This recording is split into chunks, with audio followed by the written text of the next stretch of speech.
இது வந்து எடப்பாடி பழனிசாமி விமர்சிச்சிருக்காரு. அரசியல் ஆக்கப்படுகிறது கவர்மெண்டோட இப்ப நீங்க பாத்தீங்க 13 துறைகள் 46 சேவைகள் 13 துறைக்கு தனித்தனி கவுண்டர். இங்க அரசியல் ஆக்கப்படுகிறதுனா எது அரசியல் ஆக்கப்பட்டிருக்கிறது? துறைகளின் பெயர் அரசியலா? இது பரவாயில்லங்க. அவர்கள் ஆட்சி காலத்தில் உப்புக்கு அம்மா உப்புன்னு பேர் வச்சாங்க, தண்ணிக்கு அம்மா தண்ணின்னு பேர் வச்சாங்க. இல்லங்க, இல்ல அப்படின்னு வச்சிருந்தாதான் எங்களுக்கு சந்தோஷம் வச்சு. அம்மா பொதுவான பெயர், உங்க அம்மாவும் ஒண்ணுதான் எங்க அம்மாவும் ஒண்ணுதான். ஆனா அவங்க வச்ச அம்மா வேற. அம்மா உப்புன்னு பேர் வச்சு எத்தனை நாள் அந்த திட்டத்தை நடத்தினாங்க யாருக்கு தெரியும்? உங்களுக்கு தெரியுமா? எத்தனை நாள் அந்த திட்டத்தை செயல்படுத்தினாங்கன்னு தெரியுமா? எத்தனை மூட்டை உப்புக்கு அந்த பேர் வச்சாங்கன்னு தெரியுமா? எத்தனை நாள் அந்த திட்டம் செயல்பாட்டில் இருந்ததுன்னு தெரியுமா? வச்சாங்க பேர்.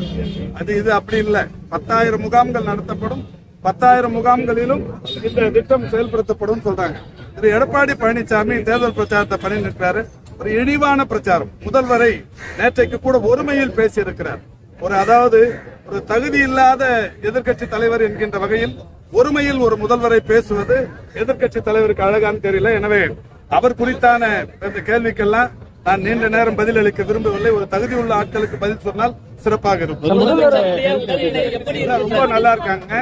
அதாவது நான் கூட அதிகமா எக்ஸசைஸ் பண்ணுவேன், நிறைய ஸ்ட்ரெஸ் எல்லாம் இருக்கும். நான் எக்ஸசைஸ் பண்ணும்போது எனக்கு கூட ஒரு வருஷத்துக்கு முன்னாடி தெரியும் உங்களுக்கு, ஒரு 10-15 கிலோமீட்டர் ஓடி முடிச்சுட்டு வந்து நேரா வீட்டுக்கு வந்த உடனே ஒரு 200-300 பேர் விசிட்டர்ஸ் இருந்தாங்க. அவங்க எல்லாம் நின்று பார்த்தேன்.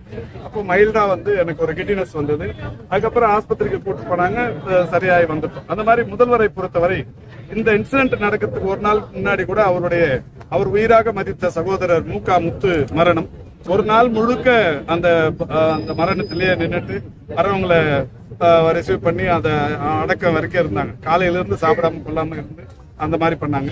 யாரா இருந்தாலுமே இந்த மாதிரியான அது முடிச்சுட்டு அந்த இன்சிடென்ட் நடக்கிற காலையில ஒரு 1.5 கிலோமீட்டர் நடந்ததுக்கு அப்புறம் தான் அவருக்கு ஒரு சிறிய அளவிலான ஒரு கிடினஸ் வந்தது. அதுக்கப்புறம் இப்போ பரிசோதனைகள் பண்ணிட்டு இருக்காங்க.